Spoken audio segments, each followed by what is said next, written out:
progressismo na América Latina alcançou suas vitórias recentes, mas carregando também suas grandes contradições.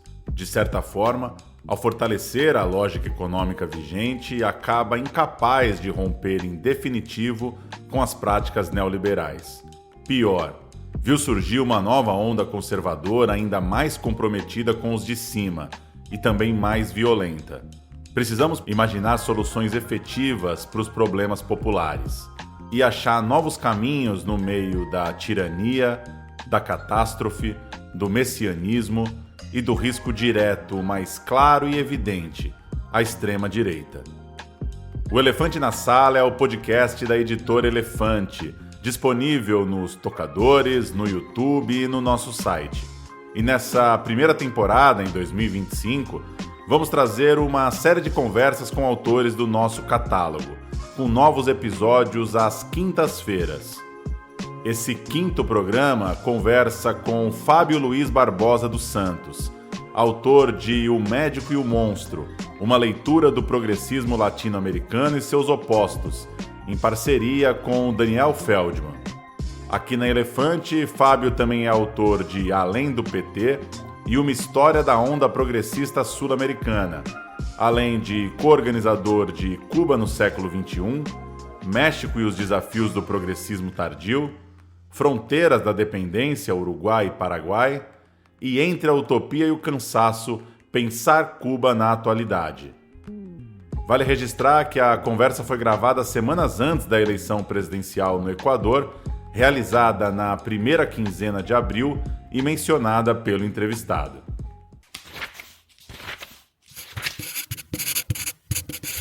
Fábio, quando a gente olha para as saídas progressistas na América Latina, a gente fica com essa sensação de eterno retorno, né?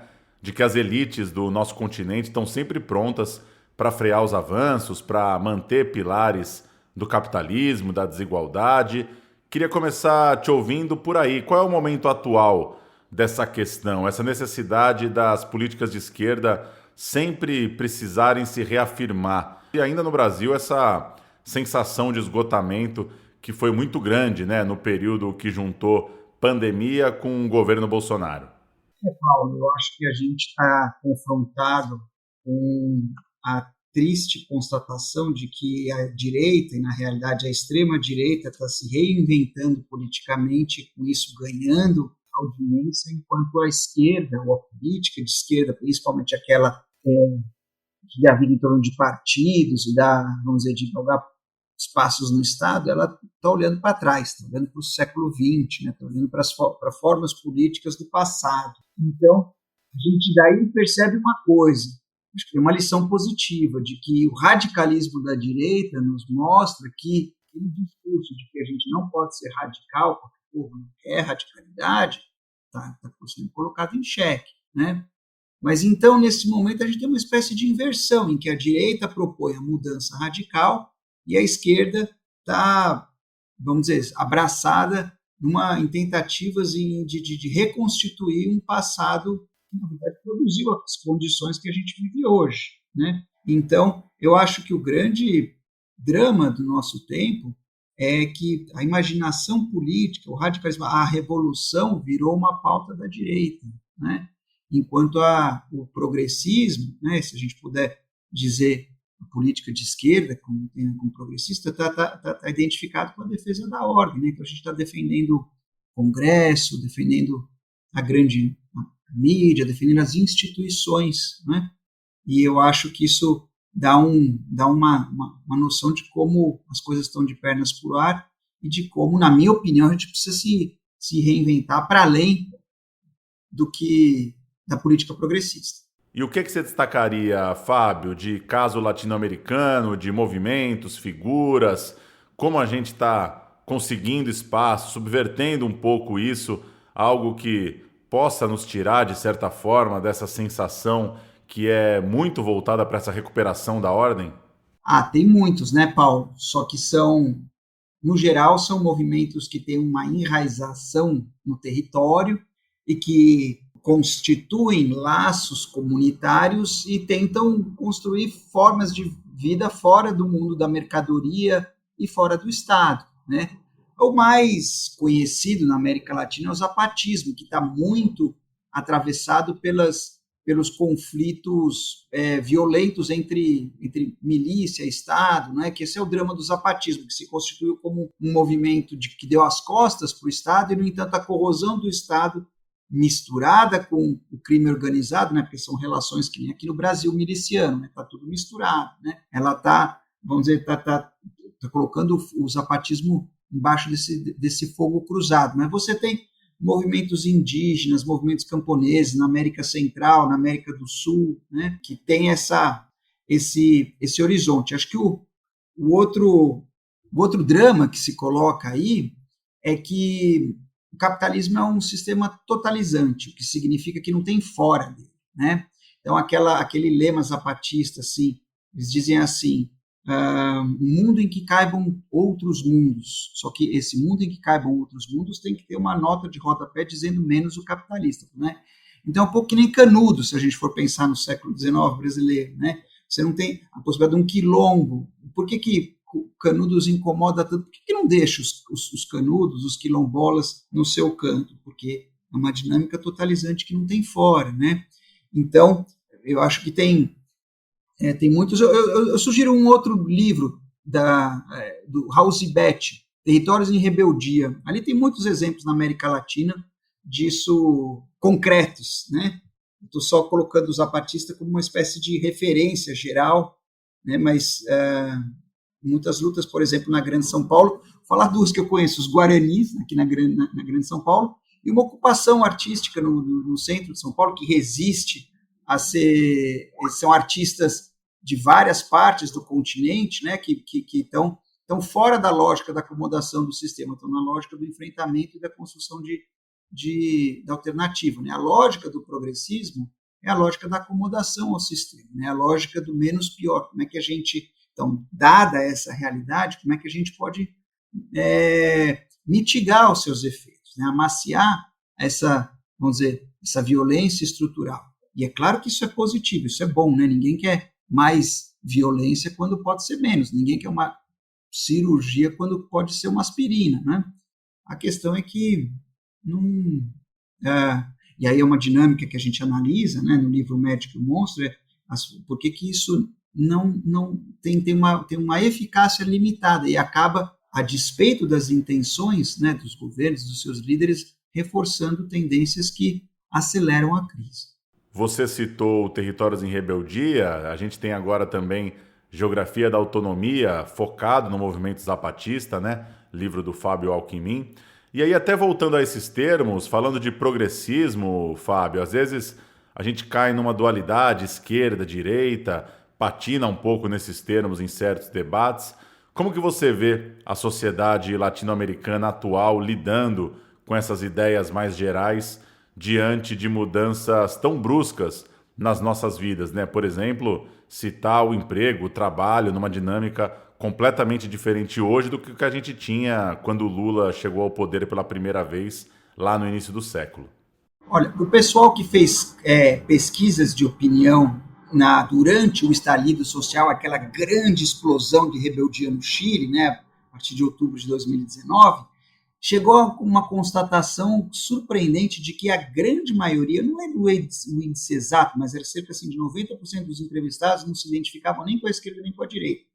Mas todos estavam ali, evidentemente, furiosos e dispostos estavam ali colocando os corpos, né, para mudar aquela situação.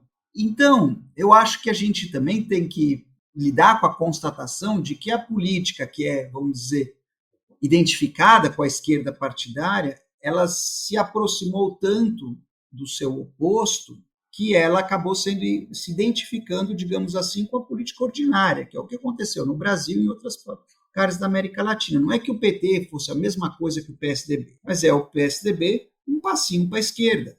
E do ponto de vista de quem está no corre, esse passinho faz muito pouca diferença. Então, quando olha assim no geralzão, no contexto, o que parece mais diferente não é o PSDB do PT, mas é o Bolsonaro em relação a eles dois, né? Então, nesse contexto, a terminologia na esquerda perdeu um pouco da sua força do seu apelo, né, da sua convocatória política. E o que ficou ainda mais complicado, quando a gente olha para situações como a Nicarágua, a Venezuela, que são identificadas, né, pela população em geral como governos de esquerda, mas que descambaram num caminho muito controverso, antidemocrático, né, e antipopular, em muitos casos. No caso da Nicarágua, abertamente há muito tempo. Né? Então, como é que a gente se reposiciona? Eu volto a dizer, eu acho que tem duas coisas diferentes aí para serem percebidas. Primeiro, é que há fúria, há não só cansaço, mas há uma disposição, né, de enfrentamento, de uma abertura para mudança radical. Mas essa abertura para mudança radical não está encontrando expressões, vamos dizer, numa direção emancipatória, porque de fato elas não estão colocadas. Né? O que está se colocando como política, que a gente poderia identificar como esquerda, está mais próximo de uma reconstituição dessa ordem do que da sua transformação radical. E a direita que está colocando isso. E aí a gente fica nesse mundo de pernas por ar. Veja você, pensando no progressismo. Né? No caso da Argentina, em 2001, no final ali, teve uma semana em que derrubaram 5 presidentes. Ou na Bolívia, no começo do século XXI, a Guerra da Água, a Guerra do Gás, 3 presidentes que foram derrubados pelas ruas. Em ambos casos, tanto o kirchnerismo, né, quando o Néstor Kirchner se elege na Argentina, como quando o Evo Morales se elege na Bolívia, a vitória política dessas candidaturas, ela cumpre o papel de trazer a política de volta para as instituições, tirá-la das ruas e colocar de volta nas instituições. Né? Então, o progressismo, de modo geral, ele cumpriu um papel de reconstituir a legitimidade da política e das suas instituições que estava muito desgastada pelo neoliberalismo. Mas o que acontece quando a legitimidade do próprio progressismo é corroída? Que é o que aconteceu na Argentina, é o que a gente vê no Brasil. O que acontece é que, então, a resposta, né, a reação a essa corrosão, que é interpretada como uma corrosão vamos dizer, da classe política, como se diz na Argentina como um todo, né, ela vai produzir a radicalidade do outro lado, né, do lado da extrema-direita. Legal você falar de mobilização nas ruas, porque eu ia te perguntar exatamente da força disso na nossa região hoje. A gente está gravando num período em que a Argentina vive um novo aquecimento de protestos diante do governo Milei, e a gente passou por um período de uma novidade da articulação das redes sociais, depois passou por um choque na pandemia. E hoje, Fábio, o que te parece o poder das ruas tomadas, dessas imagens, de se contar a quantidade de pessoas num ato? Como que você vê isso hoje no nosso continente? Eu acho que enquanto a gente viver encarnados em corpos, né, são corpos que vão mudar a vida e a sociedade. Né?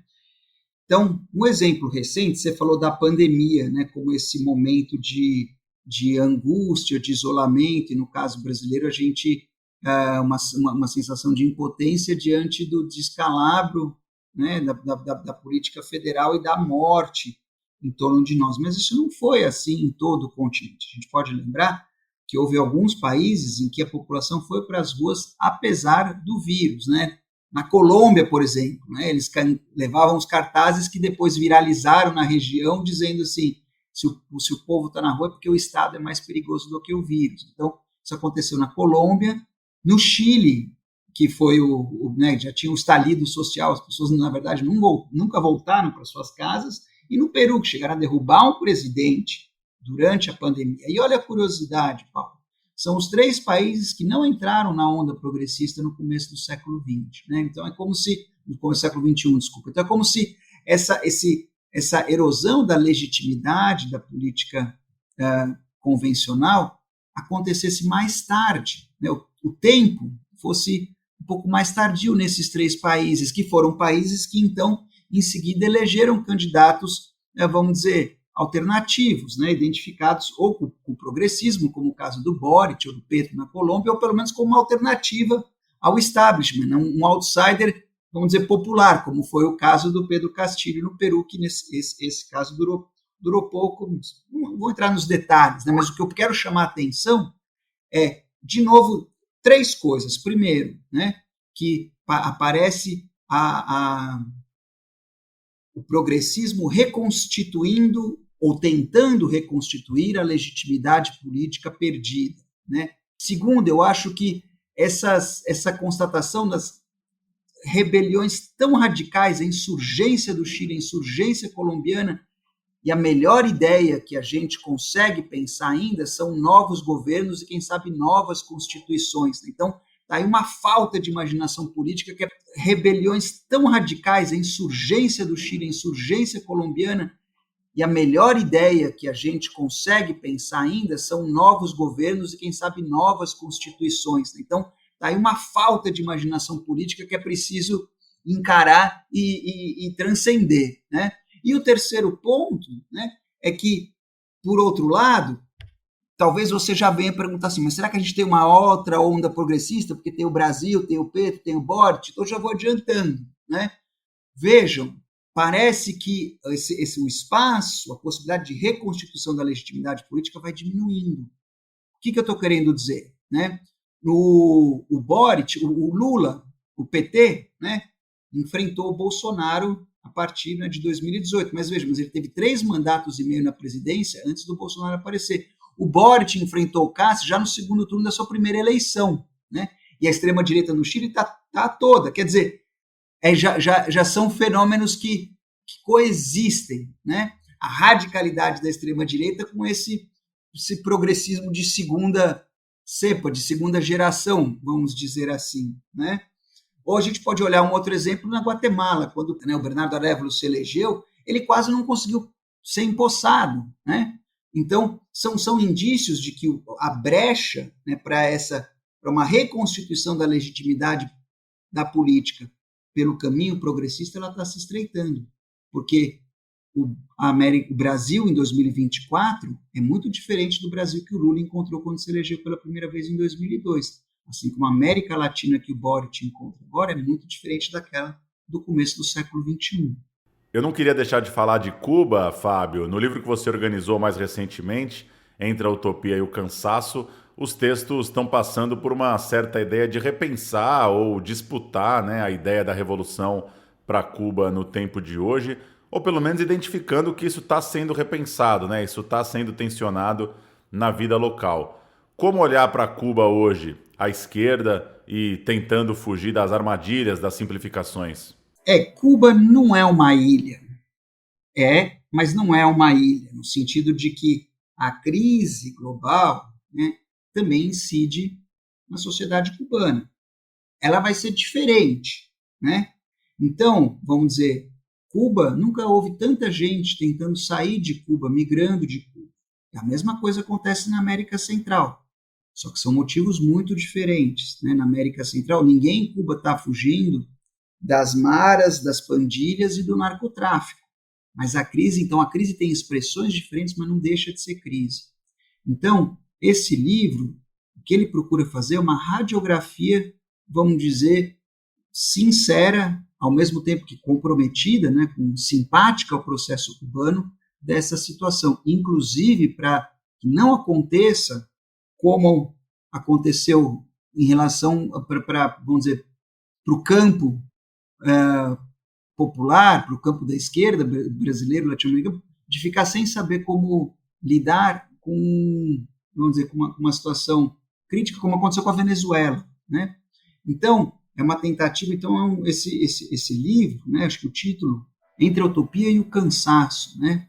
Então, a ideia de pensar Cuba no século XXI é tentar olhar, né, de uma forma, como eu disse, né, crítica, mas empática, para compreender o que se pode pensar em termos, né, em termos políticos, a partir da Revolução Cubana, dessa experiência heróica, tremenda, né, mas que está atravessando grandes adversidades, porque o continente todo está atravessando grandes adversidades. Então a gente tenta olhar, né, quais as expressões disso e tentar entender o que está acontecendo para poder fazer a discussão. Por isso, para pensar, a gente precisa, né, se informar. E aí é que vem esse time incrível de gente que tem, a maioria deles brasileiros, que tem pesquisa empírica sobre Cuba, né? Não é gente que está escrevendo, dando opinião, né? Gente que fez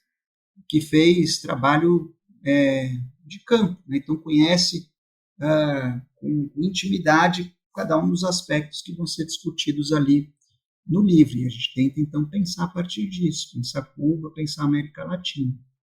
Para a gente fechar, Fábio, dá um giro pelo continente, te ouvir passar pelo que está acontecendo no Uruguai, no Equador, no Chile. Eu acho que cada história é uma história, e são todas, é que nem jogo de Copa do Mundo, né? Tem uns jogos chatos, mas na América Latina, quando tem time latino-americano, é difícil, né? Então, o Uruguai, eu acho que é o último caso, vamos dizer, o último bastião da política que não foi atravessada pela extrema-direita no continente. Então, eles a alternância, vamos dizer, nos marcos da ordem, né? Continua lá o progressismo esperou no cantinho, né, no banquinho, perdeu uma eleição, esperou no banquinho, no seu momento, voltou, né? Isso era o que o kirchnerismo estava fazendo na Argentina, só que veio o Milei e não deu certo, né? O PT no Brasil não teve essa, né, quis ficar seu dono da bola, ficar muito tempo comandando o jogo, né? E do ponto de vista das suas oposições, enfim, aí o carro capotou, como a gente sabe. O Equador tem o elemento indígena que entra na disputa e o avesso disso o narcotráfico. Então vamos ver, a eleição anterior no Equador foi muito controvertida, não é? Porque o candidato indígena, o Iaco Pérez, ele tinha grande chance de ir para o segundo turno e há suspeitas, ele tem certeza de que o progressismo equatoriano, que são os descendentes do Rafael Correa, fraudou aquela eleição para não levar o candidato indígena, achando que ia ganhar fácil da direita, que foi para o segundo turno, e acabou perdendo, né, da direita convencional. Então, você tem aí é que, então, aí isso bagunça, né, essas leituras de esquerda e direita, porque o progressismo equatoriano bate nos índios, né, nos indígenas e agride o meio ambiente, aliás, no continente em todos, Mapuche, no Chile, né? Aí, quando a gente vai olhar para o Chile, acho que é um drama muito sensível, né? Porque diante da enormidade que foi o estalido social, será que a pequenez do governo Boric vai significar uma volta, vamos dizer, um neopinochetismo comandando o país? Seria um drama e tanto. A gente, 5 décadas depois, né, 4 décadas depois de se livrar das ditaduras no Cone Sul, voltar a ter os países comandados por regimes autoritários, gente simpatizantes do autoritarismo, né? Só que dessa vez eleitos pelo voto. Claro que isso depende do que acontecer no Brasil também logo mais, mas vamos dizer, o futuro não é muito alvissareiro. Fábio, valeu pelo papo. Obrigado por compartilhar as ideias com a gente aqui no podcast e a gente se fala numa próxima. Um abraço. Um abraço. Não queria ter terminado numa linha assim tão para baixo, mas a realidade não ajuda. Mas mantendo o pé no barro, né, e as mãos dadas com as pessoas que estão lutando, a gente não fica para baixo, não fica sozinho.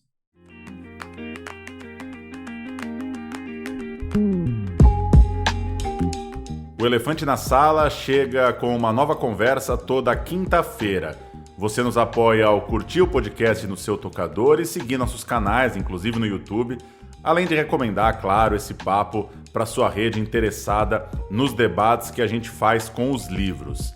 No nosso site, editorelefante.com.br, você também pode assinar a nossa newsletter e ficar ligado nos próximos lançamentos. Até a semana que vem. Tchau!